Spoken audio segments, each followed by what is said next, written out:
эфире телеканала программа «Актуальное интервью». В студии работает Кристина Якупова. Сегодня Международный день музеев. Один из самых молодых музеев Якутии – это музейный комплекс «Моя история». Его возможности безграничны. Это интерактивный музей. В этом его особенность по сравнению с обычными музеями. Как сегодня отмечают свой профессиональный праздник работники этого музея, как работает сам музей, мы узнаем у гостя. В студии директор музея Дмитрий Соловьев. Дмитрий Иванович, здравствуйте. Здравствуйте. Расскажите, пожалуйста, в чем именно уникальность вашего музейного комплекса?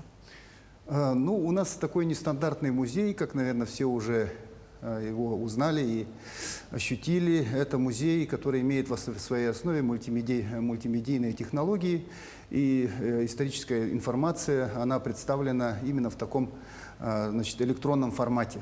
И эта информация по всей истории нашего государства российского и истории Якутии. Они объединены в 4 больших выставки. То есть получается, что наш музей – это такая платформа, что ли, площадка, на основе которой мы можем не только ознакомиться с историей нашей страны и нашей республики, но и организовывать и проводить большой, широкий круг самых разнообразных просветительских мероприятий. Потому что все-таки, понимая нашу историю, понимая традиции, культуру нашего народа, нашего государства и вовлекая в это молодежь, в нашу общественность, мы можем эту жизнь сами себе конструировать, смотреть в будущее, опираясь на эти наши исконные традиции, на нашу историю нашего народа. Для этого наш комплекс обладает большими возможностями. Это не только мультимедийные экспозиции, это большие и выставочные пространства, это просторные холлы. У нас все необходимое для этого присутствует. У нас есть очень большой зал, в котором проводятся, можно сказать, даже такие многотысячные мероприятия, которые считаются у нас одними, наверное, порой являются одними из центральных в нашей республике.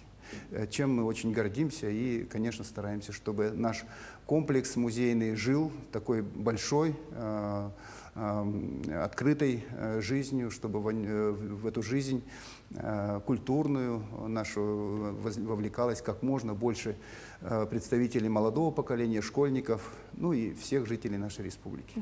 А музейный комплекс открылся в октябре 2017 года. Сколько гостей уже посетило его с момента открытия? Это тоже считаем очень важным нашим достижением, что несмотря на то, что мы музей достаточно молодой, нас уже посетило более 300 тысяч человек. И ежегодно этот результат у нас в районе 110-112 тысяч посетителей. Это, в принципе, отражает, я думаю, то, что наш коллектив довольно успешно работает и представляет интересный материал и в плане выставок, и в плане проведения самых разных форматов мероприятий. Конечно, как все мы знаем, и сегодня мы находимся в такой сложной ситуации, связанной с пандемией. Тем не менее, мы проявили, я думаю, свои лучшие качества и в этом плане. И в прошлом году мы стали одним из таких передовых учреждений культуры в сфере работы в онлайн-формате.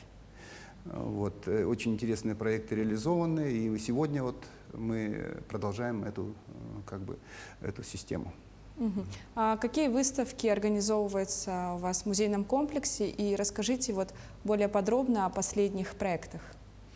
У нас второй год в канун Дня Победы организуются очень крупные выставки в масштабах, не побоюсь этого слова сказать, что в масштабах всей страны мы являемся музеем, который принимает мультимедийные выставки. В прошлом году это была память поколений Великой Отечественной войны в изобразительном искусстве.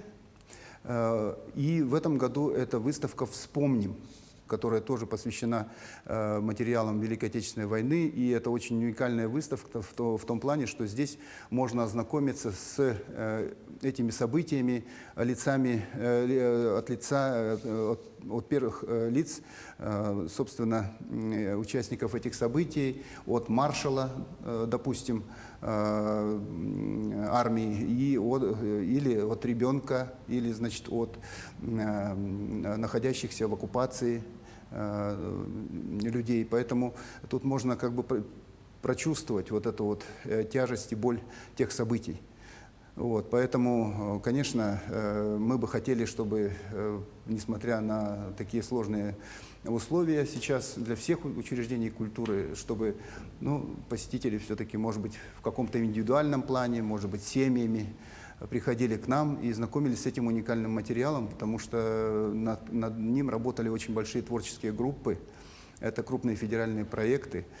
Вот. Если говорить о выставках, которые мы сами готовим, это очень большой материал, самый разнообразный. Он относится и непосредственно к знаковым личностям в различных отраслях жизни нашей республики. Вот недавно мы открывали выставку к 75-летию Натальи Семеновны Посельской, нашей балерины, нашей, в общем-то, человек, который столько сделал для развития нашей балетной школы. Вот. Мы сами, значит, с привлечением предметного ряда наших музеев и других организаций сформировали выставку, которая называется «Победа-75». Она у нас в прошлом году была представлена. Очень крупная выставка, очень интересные статьи наши ученые подготовили. Вот сегодня она у нас тоже представлена. Вот. 5, значит, сейчас вот какие выставки у нас есть. Есть выставка, относящаяся к археологии. Это материалы, связанные с работой академика нашей Академии Республики Саха-Якутия Светланы Александровны Федосеевой, которая основала в свое время значит, сейчас он называется Арктический научно-исследовательский центр Академии наук, археолог. Вместе с Юрием Алексеевичем Мочановым их вся жизнь представлена, их находки, очень интересная эта выставка, археологическая выставка. Также у нас представлены сейчас костюмы фильма «Тыгандархан», те костюмы, которые, собственно, в которые были облачены главные, значит, персонажи этого фильма. Да? Тоже можно посмотреть, чуть ли не руками потрогать. И выставка старинных раритетов начала 20-го и конца 19 века. У нас утварь сформирована как натуральное жилище того времени. И ювелирные украшения и того времени, и современные. То есть это то, что относится к нашей традиционной культуре, можно будет увидеть.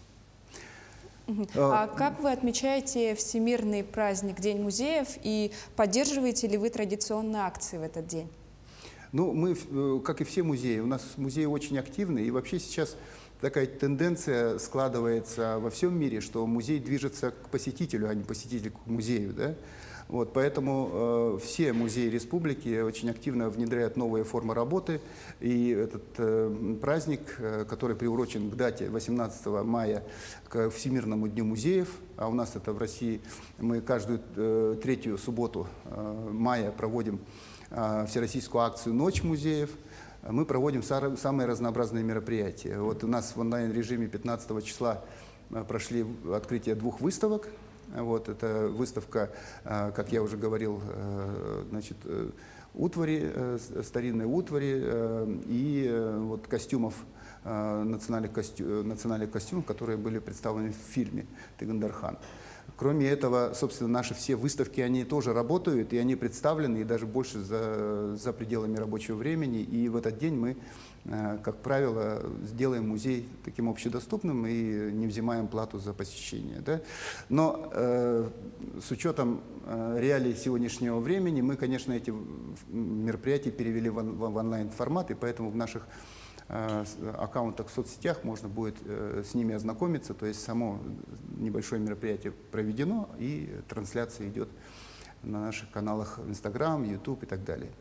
А если другие музеи, например, постоянно что-то реставрируют, пополняют свои фонды, у вас все представлено в цифровом варианте, пополняете ли вы свои запасники?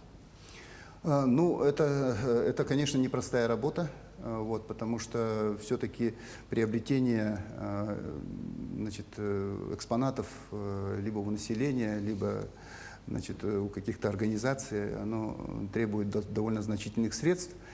У нас таких средств нет в достаточном объеме, но тем не менее вот, мы сталкиваемся с тем, что наши жители обращаются к нам и с готовностью, в общем, передают нам некоторые экспонаты, и мы, конечно, их оформляем не только вот в собственность нашего музея, а в государственную собственность. Эта работа, она очень кропотливая, вот, и она ведется нами. Вот, может быть, не в тех масштабах, как в других музеях, но тем не менее мы ее проводим. А расскажите, что разрешается посетителям в вашем музее, как должны себя вести посетители, и есть ли экскурсоводы? Экскурсоводы, конечно же, есть. В принципе, наш музей он в этом плане особенный.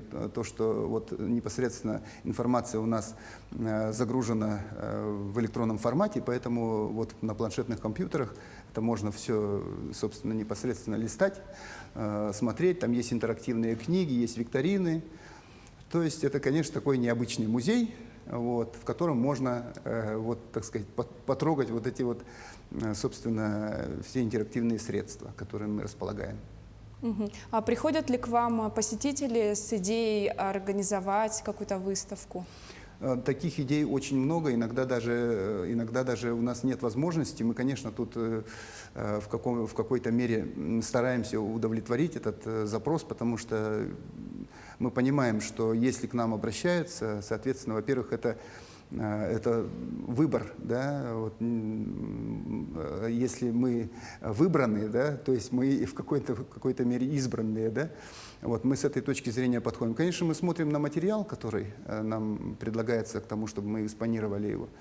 Вот. Есть у нас организации, с которыми мы, общественные организации, значит, некоммерческие, и частные коллекционеры, допустим, с которыми мы сотрудничаем. Есть у нас запрос от муниципальных образований, часто поступают, которые хотели бы у нас выставиться. И мы с удовольствием откликаемся, и получаются очень интересные проекты. Вот можно сказать, что, наверное, мы уже добились каких-то хороших компетенций в плане того, чтобы организовать выставки не только мультимедийные, но такие вот смешанного характера, это где есть предметный ряд и вот соответствующее мультимедиа его оформление различными техническими средствами. Это и проекция, это и аудио, и видео, и непосредственно вот сам предмет, и его как-то его, значит, оформление соответствующее, да, вот поэтому они представляются очень интересно. По крайней мере, по отзывам наших посетителей эти выставки им очень нравятся. Вот. Я могу сказать, что ближайшие наши проекты, так как у нас в этом году мы провозглашен годом науки и технологий в Российской Федерации, мы заключили соглашение с ФИЦ Якутский научный центр Сибирского отделения РАН, и целый комплекс выставок по деятельности наших учреждений хотим представить для широкого круга посетителей, чтобы лучше сформировалось лучшее понимание того, чем живут наши, и какие планы, и какие итоги своей работы, значит, имеют научные учреждения нашей республики. А мы везде говорим о том, что по уровню развития научного потенциала наша республика, в общем-то, стоит на одном из первых мест в Дальневосточном федеральном округе. Дмитрий Иванович, спасибо, что пришли к нам в студию, ответили на наши вопросы. А я напомню, гостем сегодняшней программы был Дмитрий Соловьев, директор музея «Моя история».